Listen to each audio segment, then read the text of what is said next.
Nigel, morning to you. Is there still a sense of elation in the camp this morning following that brilliant fight back on Saturday? I hope so, because it was an important win for us.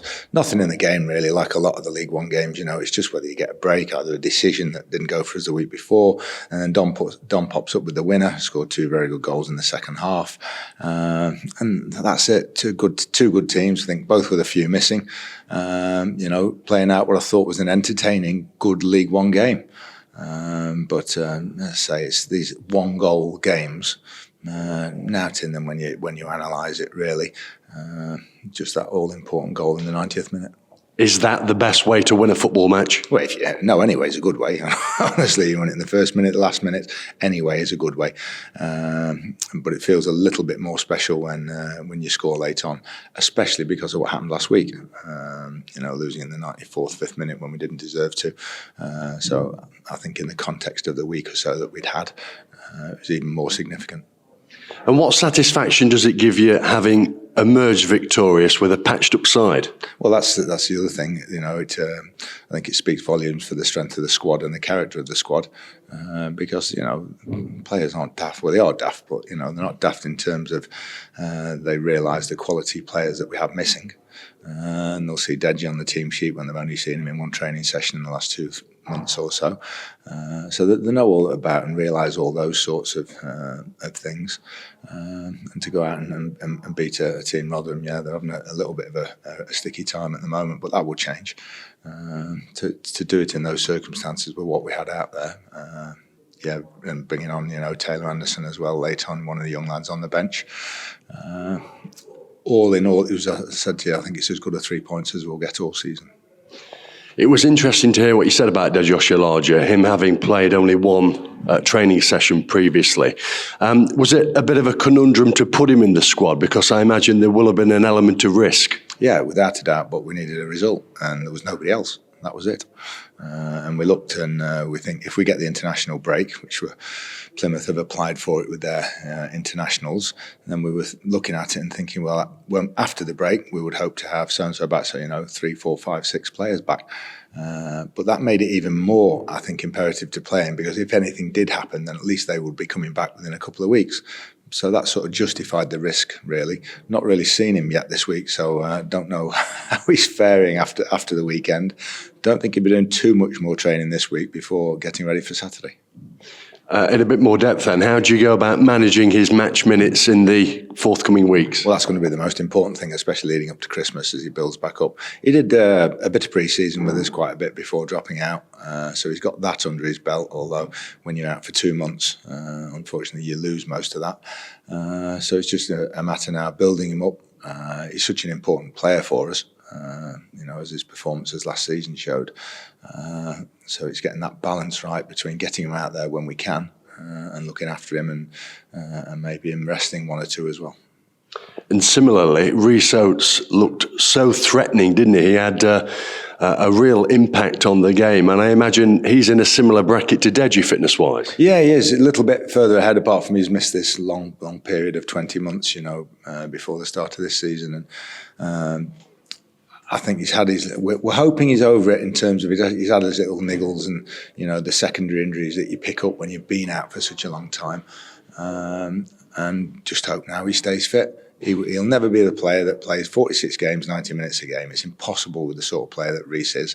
But the impact that he can have in either 45 minutes or 30 minutes, or you saw a bit longer on Saturday, it's vital that we have him around for the majority of the games, because he was our main threat. And it's always interesting. I prefer him out wide sometimes, you get a little bit more of the ball, a little bit more space, and I think he gets more of an opportunity to run at people as he did on Saturday. Especially when he's both-footed as well. Yeah, you don't know. If you're a fullback and you've got Rhys running at you on the left or the right, equally on the right, you saw Port Vale cuts in, smashes one on his left. Very, very difficult to deal with. Elsewhere, what's the latest injury news? I don't know. I haven't even I just walked past the room, see who was dog walking today, and there's that many of them in there. We'll have a catch up later and see. I don't know if anybody's going to be available beyond Sweens, obviously back from suspension, for Saturday. So it is just everything we can to try and get through Saturday with a positive result, and then with a bit of luck we'll get a 2-week break. Stags have now played 10 games in Sky Bet League One, won 4, drawn 2, lost 4. What's your assessment so far of the Stags season? I think it's been a steady start. I think looking at the fixtures, I think we should have had, I don't think we deserved anything at Wickham. By far the worst performance out of the 12 that we've played, including the cup games, 13 with Harrogate actually. I thought we should have had a point at Burton, I thought we should have had a point at home to Doncaster, and we should have had a point at Port Vale. So they're the ones. Everything else I think has been about right with the results wise. And I don't think that's been greedy or unrealistic. I honestly think our performances over those 3 games deserved a point in each. What do you make of the league so far compared to last term? Still really assessing it.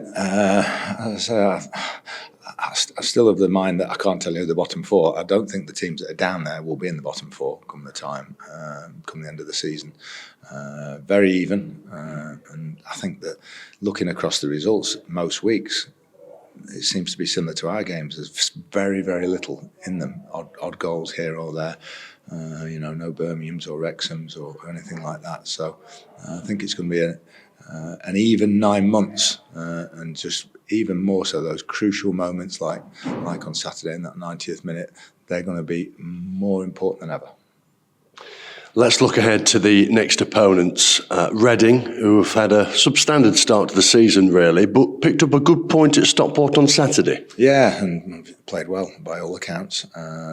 Funny team in terms, I saw them at Bolton earlier on in the season, and Bolton could have been 3 or 4 ahead in the first hour of the game, and they weren't. Only 1 in it, and then all of a sudden Reading played their way back in.